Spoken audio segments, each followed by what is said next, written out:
देश का एक राज्य है मध्य प्रदेश और इस मध्य प्रदेश में एक जिला है मुरैना। यहाँ है एक कॉन्वेंट स्कूल जिसका नाम है सेंट मेरी विद्यालय। इस विद्यालय में उस समय खलबली मच गई जब राज्य बाल आयोग की टीम अचानक वहां निरीक्षण करने के लिए पहुंच गई। आयोग की टीम की सदस्य निवेदिता शर्मा ने जब विद्यालय के पादरी, जिसे ईसाई फादर भी कहते हैं, उनके कमरे से आपत्तिजनक सामग्री या शराब की बोतलें, कुछ चीजें तो ऐसी मिली जिनका यहाँ जिक्र भी नहीं किया जा सकता। साथ ही मिली ईसाई मत के प्रचार की ढेर सारी सामग्री। ये मामला उजागर होने के बाद फिलहाल विद्यालय को सील कर दिया गया है, पर इस सब का वीडियो भी सोशल मीडिया पर वायरल हो रहा है। इसके बारे में हम बात नहीं करें। आपका रेजिडेंशियल है और आप कह रहे हैं आप फादर हैं भाई, like a Sant according to Hindu धर्म आप संत हैं। और ये नमस्कार, रंग दे बसंती देखना शुरू कर चुके हैं आप। मैं हूं राजीव चौधरी। आज बात कॉन्वेंट स्कूलों की, उनकी पढ़ाई की, गले में लंबे लंबे क्रॉस लटकाए नन और फादर की, तड़पते रोते बच्चों की और शिक्षा के नाम पर हो रहे यौन शोषण की। हो सकता है कुछ लोगों को मुरैना के सेंट मेरी विद्यालय की खबर छोटी लगे। मीडिया ने भले ही इस खबर को जिस तरीके से उठा जाना था ना उठाया हो, लेकिन समय रहते अगर कॉन्वेंट स्कूलों पर कार्रवाई ना हुई, लगाम ना लगी, तो कल ये ऐसी खबरें बड़ी खबरें बनकर सामने जरूर आएगी। क्योंकि पादरी यानी फादर के कमरे से जो कुछ मिला वो पिछले महीने की पुर्तगाल वाली घटना के दोहराव की ओर तो नहीं जा रहा था। दरअसल पिछले महीने की 15 मार्च को अखबारों में खबर छपी थी कि पुर्तगाल के कैथोलिक चर्च के पादरी पर 4,815 बच्चों का यौन शोषण करने का आरोप लगा। भले ही दुनिया के लिए ये बड़ी खबर हो, लेकिन यहाँ इस खबर पर कोई चर्चा नहीं हुई, जबकि पुर्तगाल में बाल यौन शोषण के 100 से अधिक आरोपी पादरी चर्च की भूमिका में अभी भी सक्रिय है। इस मुद्दे की जांच कर रहे एक आयोग ने खुलासा किया कि आयोग ने इस संख्या को टिप ऑफ आइसबर्ग बताया, यानी जब आप किसी चीज का कम हिस्सा ही देख सके और उसका अधिकतर भाग आपकी नजर से ओझल हो जाए, ये यौन शोषण कांड इतना ही बड़ा है। ये सिर्फ एक दो न्यूज नहीं है, जबकि थोड़े समय पहले वेटिकन के पोप फ्रांसिस ने कहा था कि कॉन्वेंट स्कूल बच्चों की सुरक्षित और जिम्मेदार परवरिश का समर्थक रहा है।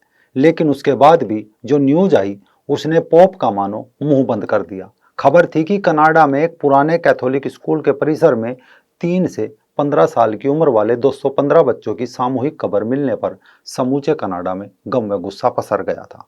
ये सभी बच्चे प्रताड़ना, बलात्कार व अन्य किसी तरह के यौन शोषण के शिकार हुए थे। जो भी आवाज उठाता फादर उसे कब्र तक पहुंचा देते। ऐसा नहीं है कि पोप दुखी नहीं होता, इन खबरों से पोप दुखी ना हुआ हो।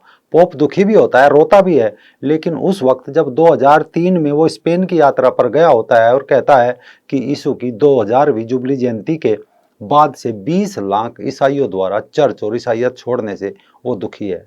लेकिन जब अमेरिकी राज पेंसिल्वेनिया में 300 पादरियों द्वारा 1000 नाबालिग छात्र छात्राओं के यौन शोषण किया को बलात्कार की बात सामने आती है, तो पोप इन जिस्म के भूखे पादरियों को डांटने के बजाय प्रार्थना का ड्रामा करते हुए कहता है कि पादरियों द्वारा बच्चे को अंधेरे कोने में रखा गया, कमरों में बंद करके रखा गया, मदद की गुहारें अनसुनी कर दी गई। हे परमपिता, मैं तुमसे गुहार लगाता हूं कि पीड़ितों की पुकार सुनो।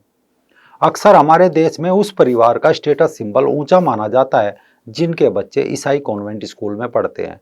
लोग गर्व से बताते हैं कि हमारे बच्चे तो सेंट थॉमस, सेंट जेवियर या किसी सेंट मेरी में पढ़ते हैं। अगर किसी ने ये कहा कि मेरे बच्चे सरकारी स्कूल में पढ़ते हैं, तो समझ लीजिए उसका स्टेटस सिंबल का ग्राफ शून्य हो गया और यहाँ हैसियत का पैमाना बन गए। इसी कारण ये ईसाई शिक्षा के कॉन्वेंट स्कूल।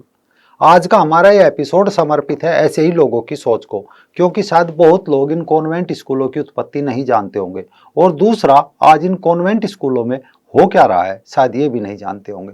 दरअसल जिस यूरोप को हम आधुनिक व खुले विचारों वाला मानते हैं, आज से 500 साल पहले वहाँ सामान्य व्यक्ति शादी नहीं कर सकता था, क्योंकि उनके दार्शनिकों का मानना था कि आम जनता शादी करेगी तो उनका परिवार होगा, परिवार होगा तो उनका समाज होगा, समाज होगा तो समाज कभी ना कभी शक्तिशाली बनेगा, और शक्तिशाली समाज अगर हो गया तो राज परिवार के लिए खतरा बन जाएगा। इसीलिए आम जनता को शादी न करने दिया जाए।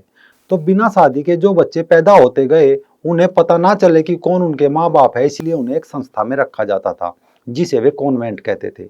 बच्चे उस संस्था के प्रमुख को ही माँ बाप समझे, इसीलिए उन्हें पादरी को फादर और नन को मदर सिस्टर कहा जाने लगा। यानी कॉन्वेंट का एक वास्तविक अर्थ है लावारिस बच्चों का स्कूल। इंग्लैंड में पहला कॉन्वेंट स्कूल सन 1609 के आसपास एक चर्च में खोला गया था, जिसके ऐतिहासिक तथ्य भी मौजूद है। और भारत में पहला कॉन्वेंट स्कूल सन 1842 में खोला गया, परंतु तब हम ब्रिटिश के गुलाम थे। आज तो लाखों की संख्या में कॉन्वेंट स्कूल भारत में चल रहे हैं। यानी अंग्रेज भारत आए तो साथ में कॉन्वेंट संस्था लेकर आए उनकी नाजायज औलादों को पढ़ने के लिए। फिर गली गली में कॉन्वेंट स्कूल खुलने लगे। अंग्रेज तो चले गए लेकिन कॉन्वेंट छोड़ गए।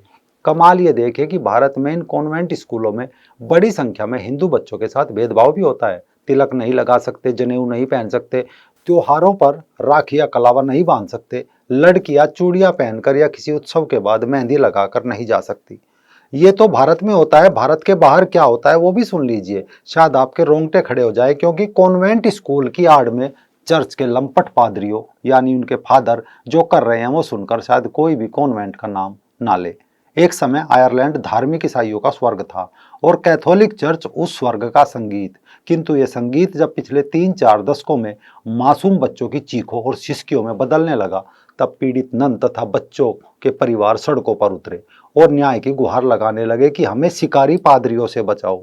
घबराई आयरलैंड सरकार ने जांच हेतु एक रयान आयोग का गठन किया। रयान आयोग ने साल 2009 में अपनी 2600 पन्नों की एक रिपोर्ट प्रकाशित की। इस रिपोर्ट के अनुसार सरकारी निरीक्षण और पर्यवेक्षण के बावजूद कैथोलिक पादरियों ने दशकों तक हिंसक रूप से हजारों बच्चों का यौन और शारीरिक शोषण किया था। रिपोर्ट में पाया कि अनाथालयों और कॉन्वेंट स्कूलों में बच्चों को गुलाम समझा गया। कुछ मामले में तो अनेक बच्चों को सेक्स गुलाम बनाया गया। एक संस्था मैडंगलिन लॉन्ड्रीज, जहां लड़कियां और महिलाओं को जबरदस्ती रखेल बनाकर रखा गया था। इन संस्थाओं की सही हालत का ब्यौरा देते हुए साल 2017 में एक सरकारी रिपोर्ट में बताया गया कि 1925 से 1961 तक भी मदर एंड बेबी होम्स जैसी कई संस्थाओं में लगभग 800 बच्चों की मौतें हुई थी, जिनको बड़े पैमाने पर कब्रों या गड्ढों में दबा दिया गया था। इस कांड में न केवल पादरी शामिल थे बल्कि अनेकों नन भी इसमें शामिल थी। कैथोलिक यौन शोषण कांड की लहर जब आयरलैंड की सड़कों पर उठी तो अगस्त 2018 में पोप फ्रांसिस ने आयरलैंड में एक के बाद एक कई धार्मिक यात्राएं की। परंतु इस चिंगारी को हवा देते हुए जर्मनी के एक बिशप ने दूसरा खुलासा कर दिया कि 1946 से 2014 तक 1670 पादरियों ने 3677 बच्चों का यौन तथा शारीरिक शोषण किया। यानी दूसरी खबर ने जब तहलका मचाया तो अन्य यूरोपीय देशों के नागरिक कॉन्वेंट और चर्च को बंद करने के लिए आक्रामक तरीके से आगे बढ़ने लगे। उसी दौरान एक और घटना का खुलासा हुआ तो कोहराम मच गया, जो दुनिया भर के अखबारों की खबर बनी। खबर का नाम था कि वेटिकन सेक्स स्कैंडल। इसमें आरोपों में लिप्त अनेक पादरी जीसस का इस्तेमाल कर रहे थे। यानी यौन शोषित बच्चों को एक सोने से बने क्रॉस का उपहार दे दिया जाता था ताकि दूसरे शिकारी पादरी को पहचान हो सके कि यह बच्चा अपने यौन शोषण का विरोध नहीं करेगा। अब इसे अजीब विडंबना कहिए या पोप फ्रांसिस की बेशर्मी, क्योंकि जिस समय अमेरिका और यूरोप के लोग पोप के दरबार में गुहार लगा रहे थे कि हमें अपने बिशपों पादरियों के यौन शोषण से बचाओ, तुम्हारा चर्च ऊपर से नीचे तक पाप में डूबा हुआ है, उस समय पोप ने आयरलैंड की अपनी यात्रा के दौरान ये कहा कि ये शर्मनाक और दुखद घटनाएं हैं, लेकिन उन्होंने पादरियों को सुधारने और दंड देने की आवश्यकता को समझने का कोई संकेत यहाँ नहीं दिया। उल्टा लोगों का ध्यान भटकाने के लिए एक और नया तमाशा जोड़ दिया कि जर्मनी के गिरजाघरों में चर्च और कॉन्वेंट पदाधिकारियों को लेकर मासूम बच्चों के साथ हुए यौन शोषण के लिए विशेष प्रार्थनाएं आयोजित की जाएगी। कहने को आज दुनिया भर में 2 लाख से अधिक कैथोलिक स्कूल और लगभग 40,000 कैथोलिक अस्पताल और स्वास्थ्य सुविधाएं हैं, जो ज्यादातर विकासशील देशों में है। एक पल को इस संस्था का यह कार्य देखकर मन में चर्च की महानता का ख्याल अगर आए तो दूसरी तरफ चर्च के कुकृत्य सामने खड़े होने लगते हैं। साल 2010 न्यूयॉर्क टाइम्स में छपी एक खबर के अनुसार 90 के दौर में एक मामला पादरी लॉरेंस मर्फी को लेकर उठा था। पादरी पर यह आरोप था कि उसने कॉन्वेंट स्कूलों के 230 ऐसे बच्चों का यौन शोषण किया जो न सुन सकते थे न बोल सकते थे। मामला अखबारों में उठने के बाद भी पोप की बेशर्मी, फिर कह रहा हूं मैं, पोप की बेशर्मी देखिए कि पोप ने इस मामले पर कोई कदम नहीं उठाया था। केवल यूरोप ही नहीं, भारत में भी हर महीने पादरियों द्वारा किए जा रहे कॉन्वेंट स्कूलों में बच्चों और नन के शोषण की घटनाएं आम हो चुकी है। इसके अलावा ऑस्ट्रेलिया भी इन शिकारी पादरियों के चंगुल से अछूता नहीं है। ऑस्ट्रेलिया में धार्मिक और गैर धार्मिक जगहों पर होने वाले यौन शोषण की जांच करने की सबसे शीर्ष संस्था है रॉयल कमीशन। इसके अनुसार यौन शोषण की पीड़ितों की कहानियां काफी अवसाद भरी है, जिसमें बच्चों की उपेक्षा की गई, उन्हें सजा दी गई, आरोपों की जांच नहीं हुई, नतीजतन पादरी आसानी से बच गए। इस संस्था के अनुसार 1980 से लेकर साल 2015 के बीच ऑस्ट्रेलिया के 1000 कैथोलिक इंस्टीट्यूशनों में 4444 बच्चों का यौन उत्पीड़न हुआ। इन बच्चों की औसत आयु लड़कियों के लिए 10.5 साल के करीब थी, वहीं लड़कों के लिए 11.5 साल के करीब।